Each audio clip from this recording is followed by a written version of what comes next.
జై తెలంగాణ, జై హరిజన, జై హరిజన.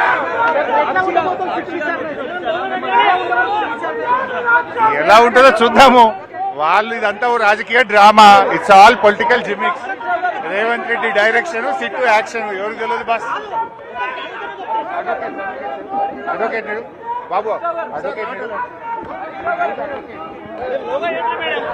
హరీష్ రావు అడ్వకేట్ వెంట హరీష్ రావు గారు వెంట తన అడ్వకేట్ కూడా సాక్షిగా ఈరోజు స్టేట్మెంట్ రికార్డ్ చేయబోతున్నారు కాబట్టి సిట్ కార్యాలయానికి హరీష్ రావు ఉన్నారు.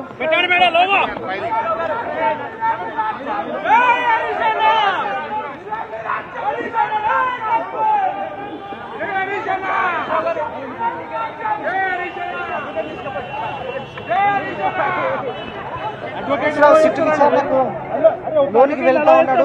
హరీష్ రావు వెంట అడ్వకేట్ ఉన్నారు. అడ్వకేట్ ను అనుమతించాల్సిందిగా పోలీసులకు హరీష్ రావు సూచించాడు.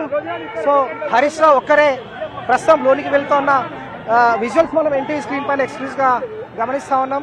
జూబ్లీహిల్స్ పోలీస్ స్టేషన్ చేరుకున్నారు. సిట్ కార్యాలయంలోకి హరీష్ రావు వెళ్తా ఉన్నారు. హరీష్ రావు వెంట కూడా అడ్వకేట్ ని అనుమతించాలని హరీష్ రావు పోలీసులకు విజ్ఞప్తి చేశారు. కానీ పోలీసులు మాత్రం ఇంకా అడ్వకేట్ ని హరీష్ రావు వెంట వెళ్లేందుకు అనుమతించలేదు. సో మరికొద్దిసేపట్లో హరీష్ రావు అడ్వకేట్ కూడా లోనికి వెళ్లేలాగా అనుమతిస్తారా ఇవ్వరా అనేది మాత్రం సిట్ అధికారులు నుంచి వచ్చే ఆన్సర్ నుంచి బేస్ చేసుకొని పోలీసులు లోనికి పంపించే అవకాశం ఉంటుంది. సో ఎన్టీవీతో మాట్లాడారు హరీష్ రావు. మాట్లాడుతూ ఇదంతా కూడా డ్రామా, రేవంత్ రెడ్డి ప్రభుత్వం తమ పైన కక్ష కట్టింది. సో ఇదంతా ఎన్నికల ముందు ఒక ప్లాన్ లో భాగంగానే తమకు నోటీసులు ఇవ్వడం, ఇదంతా కూడా డ్రామా, జిమ్మిక్కులు ప్లే చేస్తోంది ప్రభుత్వం అంటూ కూడా హరీష్ రావు తీవ్ర స్థాయిలో ధ్వజమెత్తారు, నిరసన కూడా వ్యక్తం చేశారు. సో పార్టీ శ్రేణులు అందరు కూడా ప్రస్తుతం జూబ్లీహిల్స్ పోలీస్ స్టేషన్ వద్ద ఉన్నారు. సో మనము మాధవరం కృష్ణారావు ఉన్నారు, ఎమ్మెల్యే, వారితో మాట్లాడదాం. ఇన్ని సుప్రీంకోర్టు చెప్పినా, హైకోర్టు చెప్పినా ఈ రాష్ట్రాన్ని వాళ్ళు పరిపాలించే ఆలోచన లేరు. ఇవి అన్ని లీకులు ఇచ్చుకుంటా, కేసులు పెట్టుకుంటా ఈ రకమైనటువంటి దుర్మార్గాన్ని పాల్పడుతున్నారు తప్ప దీంట్లో ఏమీ లేదని వాళ్ళకు కూడా తెలుసు. 2 ఏళ్ళు అయింది ప్రజల మీద దృష్టి పెట్టకుండా. ఫస్ట్ కాళేశ్వరం అనుకుంటా, దాని తర్వాత ఈ కార్ అని, ఈరోజు ఫోన్ ట్యాపింగ్ అని, ఇట్లా 2.5 ఏళ్ళు నడిపిస్తూ ఉన్నారు. ప్రజలకు ఇచ్చిన హామీలు ఎక్కడ మరిపించాలి, ప్రజలకు ఇచ్చినటువంటి ఏవైతే ఇలా రైతు బంధు ఇవ్వాలి, రైతు బంధు ఇప్పటికీ ఇవ్వలేరు. పింఛన్లు పెంచాలి, పింఛన్లు పెంచలేరు. ఇవన్నీ పెంచవలసి వస్తుంది. వీళ్ళని ఎట్టి పనిలో మనశ్శాంతికి ఉంచొద్దు. ఎప్పటికైనా డేంజర్ ఈ టీఆర్ఎస్ పార్టీ కార్యక్రమం.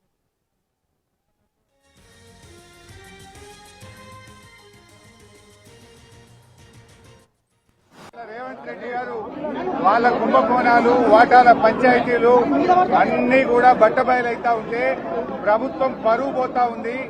ఈ అంశం నుంచి డైవర్షన్ పాలిటిక్స్ కు రేవంత్ రెడ్డి గారు పాల్పడతా ఉన్నారు. సరే, ఈరోజు ఈ ప్రభుత్వం ఎన్ని కుట్రలు చేసినా, ఈ ప్రభుత్వం ఎన్ని కేసులు పెట్టినా బీఆర్ఎస్ పార్టీ ప్రజల పక్షాన పోరాడుతూనే ఉంటుంది.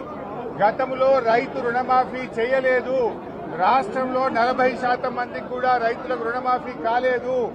దేవుడు మీద ఒట్టు పెట్టి ప్రమాణం చేసి రేవంత్ రెడ్డి మోసం చేసిండు అని చెప్పి ఆ రోజు మేము యాదాద్రి లక్ష్మీనరసింహస్వామి దగ్గరికి వెళ్తే అక్కడ కూడా మా మీద కేసు పెట్టాడు.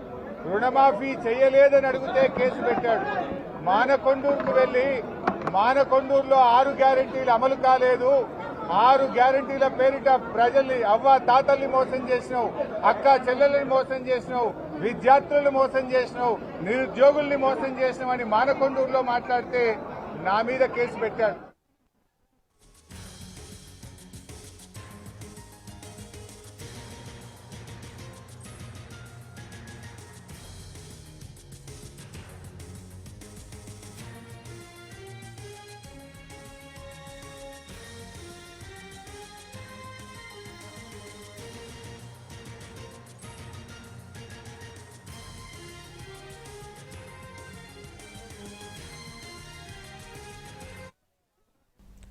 జూబ్లీహిల్స్ పోలీస్ స్టేషన్కు చేరుకున్నారు హరీష్ రావు. ప్రస్తుతం దృశ్యాలను చూస్తున్నాం. ఫోన్ ట్యాపింగ్ కేసులో సిట్ ముందు విచారణకు హాజరు కాబోతున్నారు హరీష్ రావు. ఇదంతా రాజకీయ కుట్ర, ప్రభుత్వాన్ని అన్ని విషయాల్లోనూ నిలదీస్తున్నందుకే ప్రశాంతత ఉండనీయకూడదనే బీఆర్ఎస్ నేతలను ఈ విధంగా కేసులతో వేధిస్తున్నారంటూ బీఆర్ఎస్ నేతలు ఆరోపిస్తూ ఉన్నారు. ఇదంతా రాజకీయ కుట్ర, రేవంత్ నేతృత్వంలో సిట్ కక్షపూరితంగా వ్యవహరిస్తోంది, ఏం జరుగుతుందో చూద్దామంటూ హరీష్ రావు వ్యాఖ్యానించారు. హరీష్ రావు అడ్వకేట్ను పోలీసులు లోపలికి అనుమతించలేదు. హరీష్ రావు అడ్వకేట్ను అనుమతించమని హరీష్ రావు విజ్ఞప్తి చేశారు పోలీసులను, అయినా కూడా అడ్వకేట్ను అనుమతించలేదు. జూబ్లీహిల్స్ పిఎస్లోకి ఎంటర్ అవుతున్న దృశ్యాలను మనం చూస్తూ ఉన్నాం. సజ్జనార్ నేతృత్వంలోని బృందం హరీష్ రావును ప్రశ్నించబోతోంది.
జూబ్లీహిల్స్ పిఎస్ నుంచి మా ప్రతినిధి కిరణ్ జాయిన్ అవుతూ ఉన్నారు. హరీష్ రావు విచారణకు సంబంధించి మరిన్ని వివరాలు తెలుసుకుందాం. కిరణ్,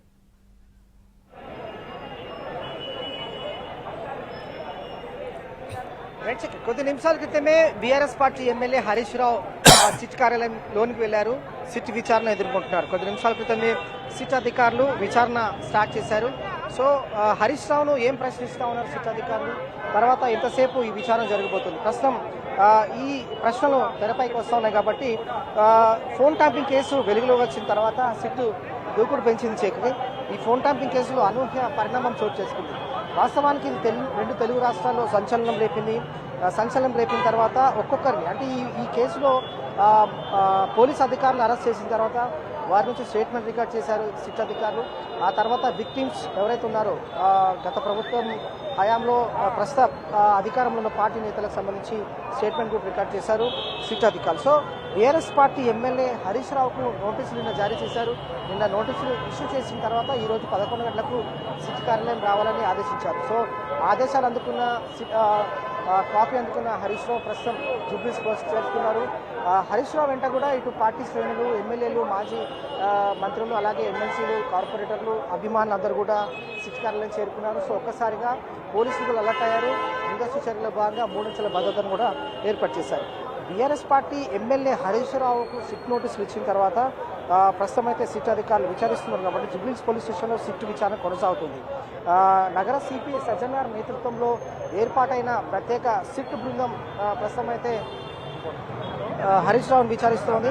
ముఖ్యంగా ఈ ఫోన్ ట్యాంపింగ్ కేసు వ్యవహారం తెరపైకి వచ్చిన తర్వాత అసలు ఈ ఫోన్ ట్యాంపింగ్ పాల్పడమని చెప్పిన ముఖ్య నేత ఎవరు, తర్వాత అధికారులకు ఏ విధంగా నెంబర్స్ చేరవేశారు, గత ప్రభుత్వ హయాంలో అప్పట్లో ఉన్న ప్రతిపక్ష పార్టీ నేతలకు సంబంధించి ఎన్ని నెంబర్స్ ఫోన్ ట్యాంపింగ్ అయ్యాయి, తర్వాత ఎవరి ఆదేశాలు ఇస్తే ఈ ఫోన్ ట్యాంపింగ్ పాల్పడ్డారు అధికారులంతా కూడా, ఈ అనేక ప్రశ్నలను ఈరోజు హరీష్ రావును ప్రశ్నించే అవకాశం కూడా ఉంటుంది. అలాగే ప్రతి ప్రశ్న కూడా స్టేట్మెంట్ హరీష్ రావు జవాబు చెప్తారు కాబట్టి అదంతా కూడా 160 CRPC కింద కేవలం సాక్షిగా మాత్రమే ఈరోజు విచారించి స్టేట్మెంట్ రికార్డ్ చేస్తారు. So phone ట్యాంపింగ్ case, Harish Rao యొక్క పాత్ర ఏంటి, అలాగే సిట్ అధికారులకు గత ప్రభుత్వంలో మంత్రిగా ఉన్నారు కాబట్టి హరీష్ రావు, ప్రస్తుతం మాజీ మంత్రి, తర్వాత ఇప్పుడు ఎమ్మెల్యే కాబట్టి ఈ కేసులో అసలు సూత్రధారులు ఎవరు, గత ప్రభుత్వంలో ఉన్నప్పుడు ముఖ్య నేత ఎవరు చెప్తే ఇదంతా కూడా ఫోన్ ట్యాంపింగ్ పాల్పడ్డారు అధికారులు, తర్వాత ఎవరు ఆదేశాలు ఇస్తే పాల్పడ్డారు ఫోన్ ట్యాంపింగ్, తర్వాత ఎన్ని ఫోన్ నెంబర్స్ను వీరు ట్యాంపింగ్ పాల్పడ్డారు, తర్వాత ఇటు ఇండస్ట్రియల్ బిజినెస్ మ్యాన్, పొలిటీషియన్స్, జర్నలిస్టులకు సంబంధించిన ఫోన్ ట్యాంపింగ్ ఏ విధంగా చేశారు, ఇదంతా కూడా గతం నుంచి కూడా 2 సంవత్సరాల నుంచి కూడా సిట్ అధికారులు విచారిస్తూ ఉన్నారు. ఎస్ఐబి మాజీ చీఫ్ ప్రభాకర్ రావును విచారించారు, రణిత్ రావును విచారించారు, తిరుపతన్నను, భుజంగరావును కూడా విచారించారు. సో ఈ విధంగా విచారించిన తర్వాత వారి నుంచి స్టేట్మెంట్ రికార్డ్ చేస్తారు. సో ఎస్ఐబి మాజీ చీఫ్ ప్రభాకర్ రావు ఇచ్చిన స్టేట్మెంట్, అలాగే అతని వద్ద దొరికిన సాక్ష్యాధారాలు ఏవైతే ఉంటాయో వాటిని బేస్ చేసుకొని కూడా హరీష్ రావుకు నోటీసులు ఇచ్చిరని భావించవచ్చు. అలాగే గతంలో తన ఫోన్ ట్యాంపింగ్ పాల్పడ్డారు, దానికి ప్రధాన కారణం హరీష్ రావే అంటూ కూడా ఒక వ్యాపారి గతంలో 2024లో పంజగుట్ట పోలీస్ స్టేషన్లో ఫిర్యాదు చేశాడు.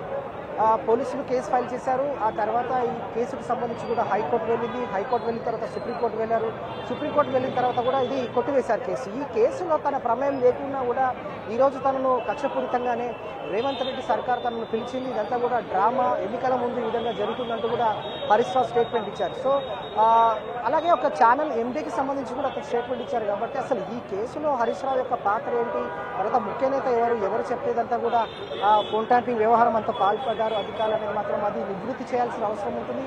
తర్వాత పోలీసు అధికారులు ఇటు సిట్టు బృందం కూడా ఏర్పాటైంది కాబట్టి హరీష్ రావు స్టేట్మెంట్ అనేది చాలా కీలకంగా మారబోతుంది కాబట్టి స్టేట్మెంట్ రికార్డ్ చేసే అవకాశం కూడా ఉంటుంది. సో ఒక ప్రస్తుతం అయితే హరీష్ రావు విచారణలో ఒకవేళ తను ఇచ్చే స్టేట్మెంట్లో కొన్ని కీలక విషయాలు వెలుగు చూస్తే మాత్రం ఫోన్ ట్యాంపింగ్ వ్యవహారం కూడా అంటే కీలక పరిణామం చోటు చేసుకునే అవకాశం కూడా ఉంటుంది.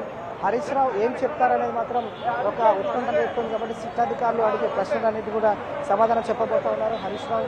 సో ఇప్పుడైతే ప్రస్తుతం పార్టీ శ్రేణులు అలాగే కార్యకర్తలందరూ కూడా జూబ్లీ హిల్స్ పోలీస్ స్టేషన్ చేరుకున్నారు.